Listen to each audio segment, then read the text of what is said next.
जन्म और मरण की परंपरा अनादिकालीन है। आप ध्यान दें, जन्म और मरण की जो परंपरा है वह अनादिकालीन है, किंतु इस परिभ्रमण से मुक्त होने के लिए यात्रा की बड़ी आवश्यकता है। परिभ्रमण और यात्रा ये दोनों शब्द अपना पृथक अर्थ रखते हैं। परिभ्रमण का अर्थ होता है, नहीं समझ में आता है, परिभ्रमण का अर्थ क्या होता है? भ्रमण करना होता है। और यात्रा, भ्रमण जब रुक जाता है तो यात्रा प्रारंभ होती है। महावीर प्रभु का जन्म आज इस स्थिति पर हुआ था, लेकिन ये ध्यान रखें, महावीर प्रभु का जन्म नहीं होता, बालक का जन्म होता है। भगवान का जन्म नहीं होता, बालक का जन्म होता है। और जन्म होने के उपरांत जन्म और मरण को समाप्त करने के लिए, मृत्यु के ऊपर विजय प्राप्त करने के लिए उन्होंने साधना की है। आचार्य कुंद कुंद देव हुए हैं, हम और आपने कुंद कुंद का दर्शन नहीं किया, किंतु गुरुदेव ने कुंद कुंद का क्या व्यक्तित्व, उनकी क्या साधना थी, वह पूरा का पूरा परिचय हम लोगों को दिया है। कुंद कुंद के परंपरा के अनुरूप चलने वाले गुरुदेव ने उस निर्दोष परंपरा पर कदम रखा है और मोक्ष मार्ग पर चल कर के दिखाया है। धर्म का क्या स्वरूप होता है उसको बताने का पुरुषार्थ कुंद कुंद ने किया है। और अध्यात्म निष्ठ जो ग्रंथ हैं, समय सार, प्रवचन सार, पंचास्तिका आदि जो अध्यात्मनिष्ठ ग्रंथ कुंद कुंद की कृति हैं, उनका आलोड़न करके उसके अनुरूप आचरण को बनाते हुए साधना के माध्यम से कुंद कुंद ने क्या कहा और क्या अनुभव उन्होंने किया है, उसको विश्व के सामने रखने का पुरुषार्थ गुरुदेव ने किया है। और शायद समय प्रवचन सार में वह प्रसंग आता है कि पड़िवज्जदु सामन्नम यदि इच्छति दुख परिमोक्षम। कुंद कुंद का ये कहना है, दुख से मुक्त होना चाहते हो तो पड़िवज्जदु सामन्नम कहा, ध्यान देने की बात है। श्रमण और श्रामण्य, इन दोनों में बड़ा अंतर है। श्रमण और श्रामण्य में क्या अंतर है, इसको हमें समझना है। श्रमण पद को अंगीकार करने के उपरांत भी यदि वह भावलिंग बरकरार बनाए रखता है वह साधक, तो वह श्रामण्य पद माना जाता है। यह श्रामण्य पद भाववाचक शब्द है। जिस प्रकार एक मनुष्य होता है, किंतु मनुष्यत्व क्या वस्तु है, मनुष्य के अनुरूप जो गुणों को रखता है अपने पास, उसको बोलते हैं मानवता, मनुष्यता। उसी प्रकार श्रवण पद को अंगीकार करने के उपरांत, दिगंबरत्व को अंगीकार करने के उपरांत यदि भीतर से वह दिगंबर है तो वह श्रामण्य पद माना जाता है, जो कि वह केवल ज्ञान के लिए साक्षात कारण बनता है। इसलिए पिछले साल जबलपुर को यह अवसर मिला था, महावीर जयंती पुर लगा हुआ है, नागपुर को मिल रहा है। वो जबलपुर और ये नागपुर, ये महाराष्ट्र और वह एमपी मध्य प्रदेश।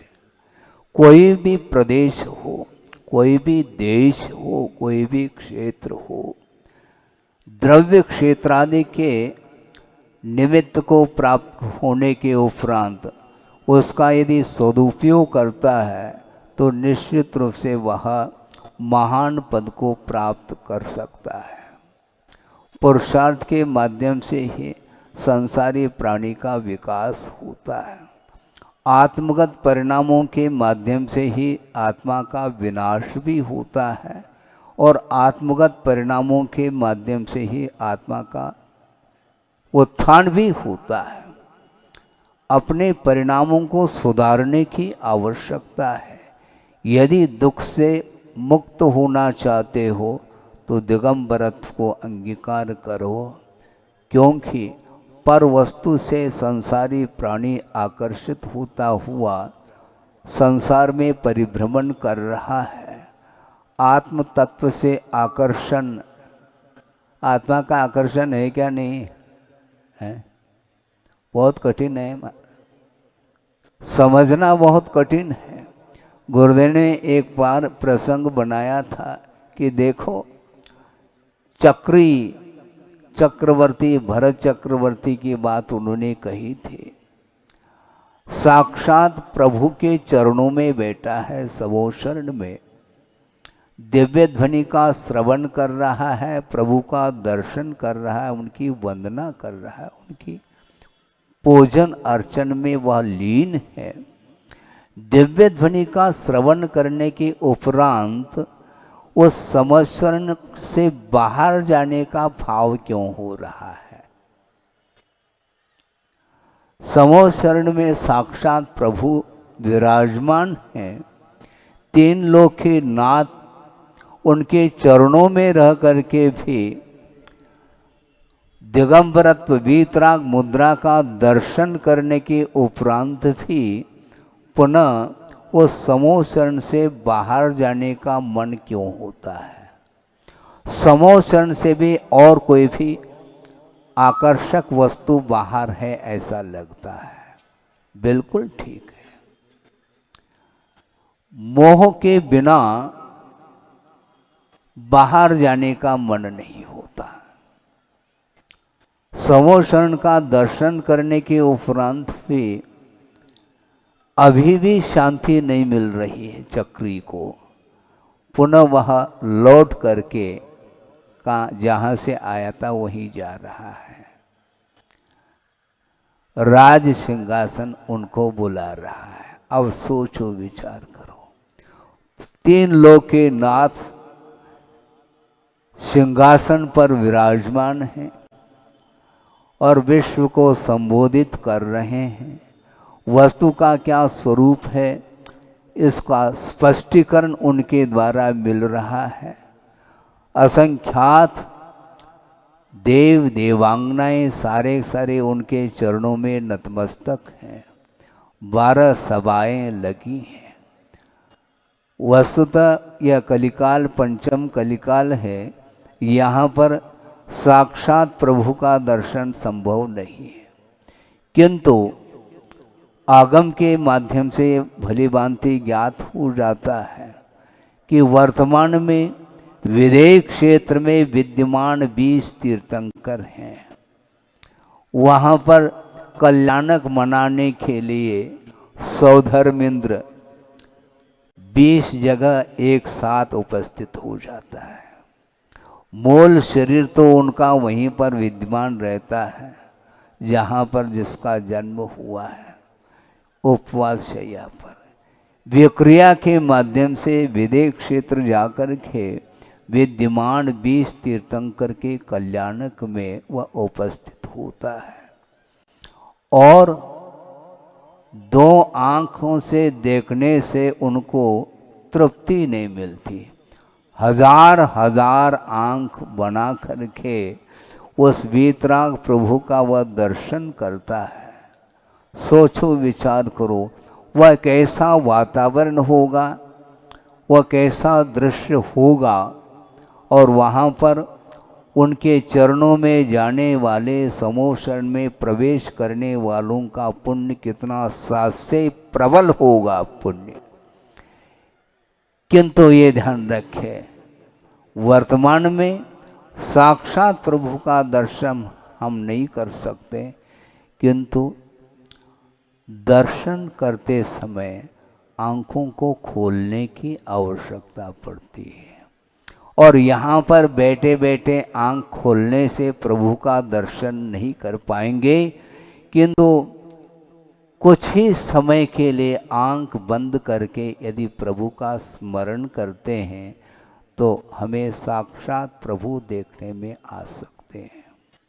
प्रभु की आराधना जो होती है वह मन से हुआ करती है। धर्म का श्रवण जो होता है वह कान से होता है, ऐसा कहने में तो आता है, किंतु बीच बीच में यह भी कहना आवश्यक होता है कि आप ध्यान से सुने। इसका अर्थ क्या हुआ? आप कान लगा करके सुन तो रहे हो, किंतु आपका मन कहाँ लगा हुआ है? आपका मुख मेरी ओर है और मेरा मुख आपकी ओर है। आप सुन रहे हैं, किंतु ये नहीं कहा जा सकता कि आपका मन भी यहीं पर उपस्थित है। बहुत कठिन है। इसलिए सुदूर विद्यमान है विदेह क्षेत्र में, किंतु जो आराधना करने वाला जो साधक होता है, आराधक होता है, वह प्रभु कहीं भी किसी भी कोने में रहा आवे, उनको कोई भी विकल्प नहीं।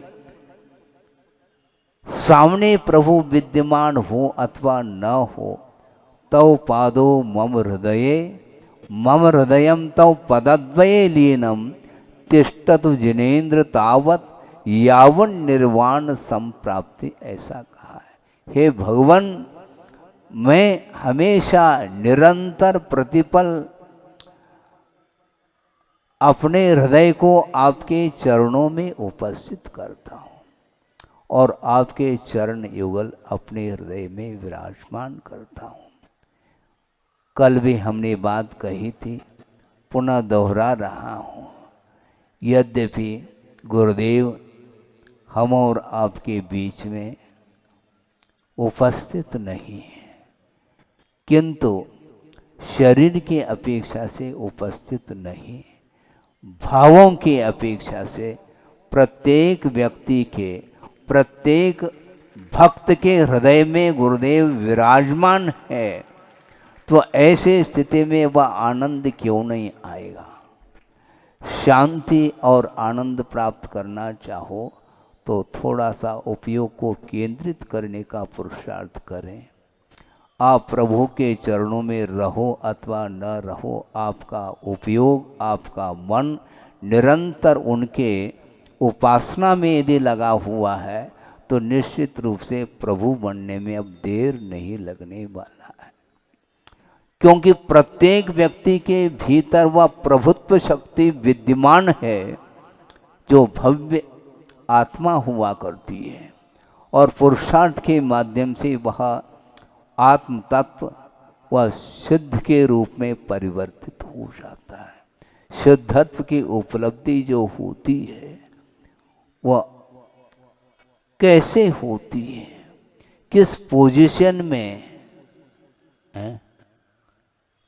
सामान्यम परिवज्जतु, ऐसा कहा। सामान्य पद को अंगीकार करके समस्त पर वस्तु के प्रति अपना जो उपयोग बार बार मोह के कारण जा रहा है, वहाँ से हटा करके अपने आत्म तत्व में अपने उपयोग को केंद्रित करता है, तो निश्चित रूप से उसके दृष्टि में जगत शून्य हो जाता है। जगत को शून्य किया जा सकता है। आंख को बंद कर दें तो सभा गायब हो जाएगी। सभा में कितने लोग हैं, हमें कोई आवश्यकता नहीं, 4 व्यक्ति भी सभा में उपस्थित हो, चाहे 4000 की जनता हो, इससे कोई प्रयोजन नहीं है। जगत को शून्य करना है तो उपयोग को अपने आत्मा में लाना पड़ेगा। बार बार बार बार वह मन बाहर दौड़ता चला जाता है। 9:30 बज गया है। एक छोटा सा प्रसंग आपके सामने रख रहा हूँ। आचार्य गुरुदेव ने अपने जीवन काल में साधना करते हुए साहित्य का भी सृजन उन्होंने किया है। कुंद कुंद की जो ग्रंथ हैं उनका अनुवाद भी उन्होंने किया है। और सबसे पहले उनकी एक छोटी सी कृति है, 99 शतक उसका नाम है। आचार्य ज्ञान सागर जी के उपस्थिति में ही इसकी रचना उन्होंने की। उसमें एक प्रसंग उन्होंने दिया है कि मन की क्या स्थिति है। मन के लिए उन्होंने श्वान की उपमा दी है। आप समझ रहे हैं, मन को श्वान अर्थात कुत्ता होता है। उन्होंने पंक्ति दी है, आपके सामने रख करके इस विषय को पूर्ण कर लो। क्योंकि महावीर जयंती मनाने के लिए हम उपस्थित हुए हैं और महावीर प्रभु जो बने हैं, उनका जो जन्म हुआ उस जन्म को उन्होंने सार्थक सिद्ध किया है। और उस मनुष्य जीवन को सार्थक सिद्ध करने के लिए ही दिगंबरत्व को उन्होंने अंगीकार किया था और मन को केंद्रित किया था। ये सोचो विचार करो, वृषभनाथ भगवान की ओर भी ध्यान दें आप। 1000 साल उनको लग गए केवल ज्ञान प्राप्त करने के लिए। हम 5 मिनट प्रभु के सामने बैठते नहीं और पूछते हैं कि महाराज पुण्य का अर्जन कैसे होगा। हम पूजन करते हैं, इससे पुण्य कितना लगेगा। आपका ध्यान पुण्य के फल की ओर ही जा रहा है। आपके सामने हमेशा फल लटकता रहता है। गुरु के चरणों में भी नमोस्तु करते हैं, प्रभु के चरणों में जाते हैं, चरण झुकाते हैं, अपने शीश को झुकाते हैं, किंतु दृष्टि आपकी किस ओर जाती है? फोटो की ओर।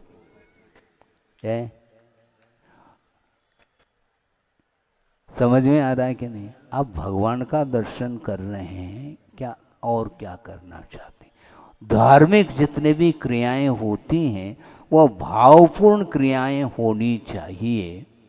एक बार इसी प्रकार का प्रसंग आया था कि आहारचर्या का समय था, पड़गान करके ले गए हमें और चौके में वह नवदा भक्ति कर ली उन्होंने और खड़े हो गए और करपात्र में दाता के द्वारा ग्रास दिया जा रहा है, लेकिन दाता का हाथ करपात्र से बाहर जा रहा है।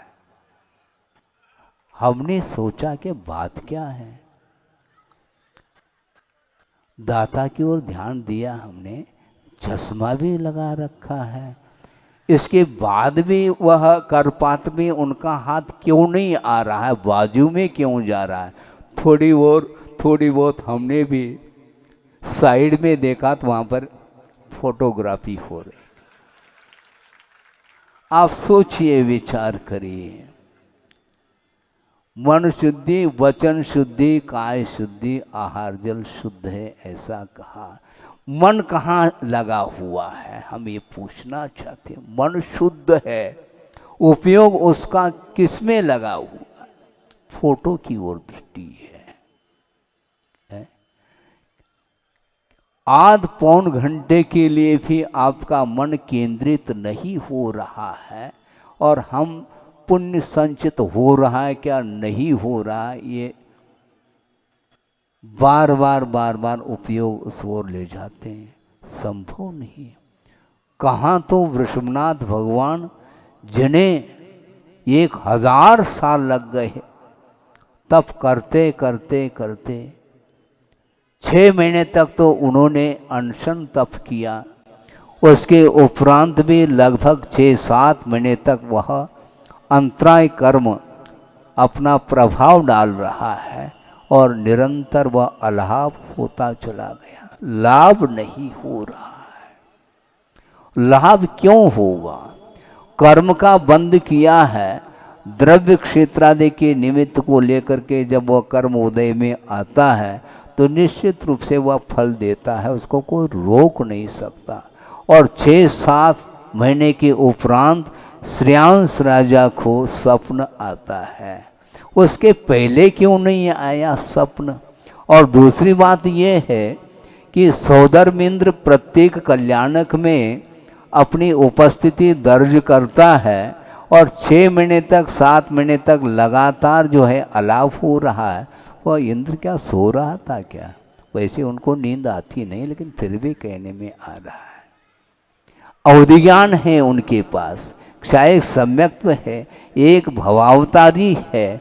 सौधर्म इंद्र कल्याणक में उपस्थित हो जाता है, लेकिन उस समय वह अवधि ज्ञान भी काम में नहीं आता।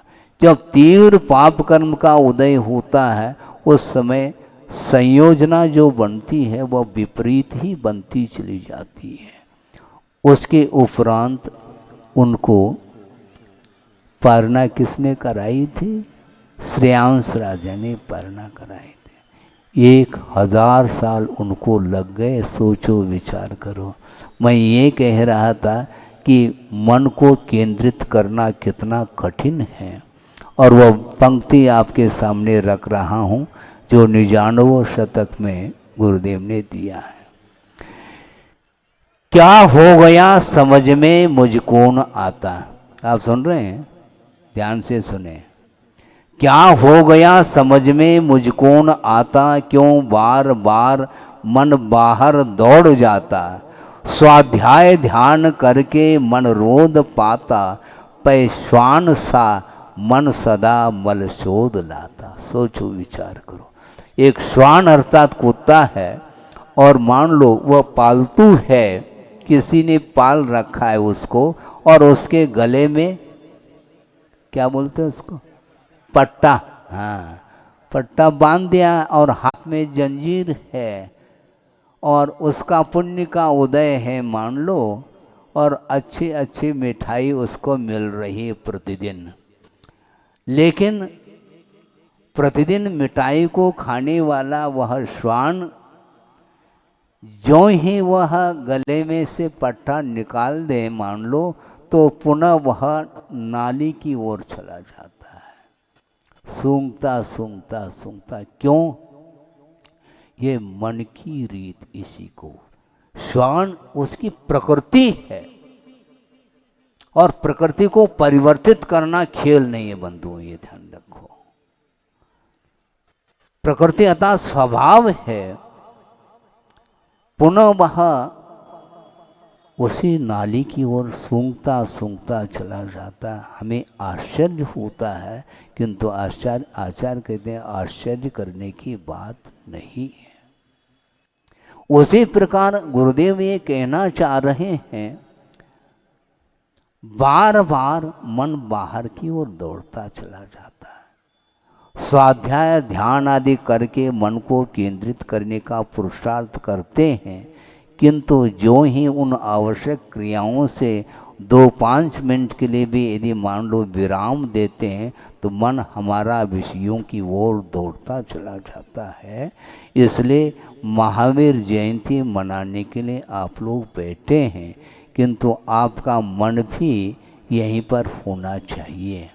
आप हाथ जोड़ करके बैठ सकते हैं, कोई बाधा नहीं, किंतु आपका मन भी जुड़ा हुआ होना चाहिए। हाथ तो जोड़ करके बैठे हैं, किंतु मन कहाँ पर जा रहा है आपको ज्ञात नहीं है। इसलिए हमें महावीर प्रभु जो बने हैं वो बने हैं, पहले से प्रभु नहीं थे। साधना निरंतर जारी रही और अंतरंग साधना के माध्यम से ही प्रभु वो बन चुके हैं और अब वापस आपके बीच में आने वाले नहीं हैं। एक बार पहुंच गए तो पहुंच गए। अनंत काल के लिए प्रलय भी हो जाए तो भी कोई भी उस आत्म तत्व में परिवर्तन संभव नहीं है, क्योंकि स्वभाव को प्राप्त कर लिया है। और विभाव का जब तक सद्भाव रहता तब तक वह स्वभाव का सद्भाव संभव नहीं, स्वभाव की शक्ति रह सकती है। शक्ति विद्यमान है, उसको अभिव्यक्त करने की आवश्यकता है। इसलिए महावीर जयंती आप मना रहे हैं, मनाइए, कोई बाधा नहीं। एक छोटा सा प्रसंग आपके सामने और रख करके पूर्ण कर लूं। सन 79 की बात है, 79। 78 में गुरुदेव ने चातुर्मास किया था नैनागिरी सिद्ध क्षेत्र में। उसके उपरांत शीतकाल के लिए कुंडलपुर सिद्ध क्षेत्र पहुँचे। 2 महीने वहाँ पर शीतकाल व्यतीत किया और वहाँ से कहाँ विहार करते पहुँच गए?